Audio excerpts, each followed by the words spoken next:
ایک چوہا کسان کے گھر میں بل بنا کر رہتا تھا۔ ایک دن چوہے نے دیکھا کہ کسان اور اس کی بیوی ایک تھیلے سے کچھ نکال رہے ہیں۔ چوہے نے سوچا کہ شاید کچھ کھانے کا سامان ہے۔ خوب غور سے دیکھنے پر اسے سمجھ آیا کہ وہ ایک چوہے دانی تھی۔ خطرہ بھانپنے پر اس نے گھر کے پچھلے حصے میں جا کر کبوتر کو یہ بات بتائی کہ گھر میں چوہے دانی آ گئی ہے۔ کبوتر نے مذاق اڑاتے ہوئے کہا کہ مجھے کیا، مجھے کون سا اس میں پھنسنا ہے بھائی؟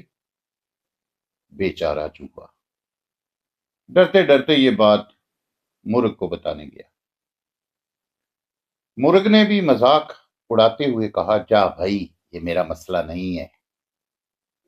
پھر چوہے نے جا کر بکرے کو یہ بات بتائی۔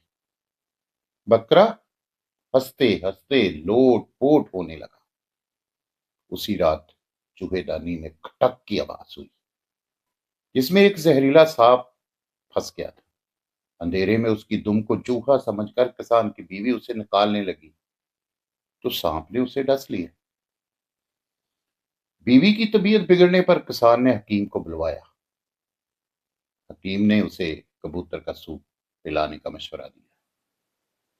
کبوتر ابھی برتن میں ابل رہا تھا کہ خبر سن کر کسان کے کئی رشتہ دار ملنے آ پہنچے، جن کے کھانے کے انتظام کے لیے اگلے دن مرغ کو ذبح کیا گیا۔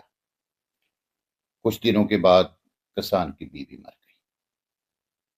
تعزیت کے لیے آنے والے رشتہ داروں کو ضیافت میں بکرا پروسنے کے علاوہ کوئی چارہ نہ تھا، اور چوہا دور جا چکا تھا، بہت دور۔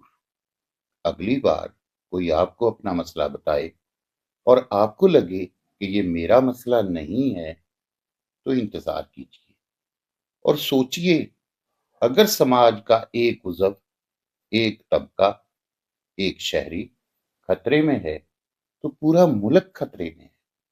ذات اور طبقے کے دائرے سے باہر نکلیے، خود تک محدود مت رہیے، دوسروں کا احساس کیجیے، وگرنہ ہم سب خطرے میں ہیں۔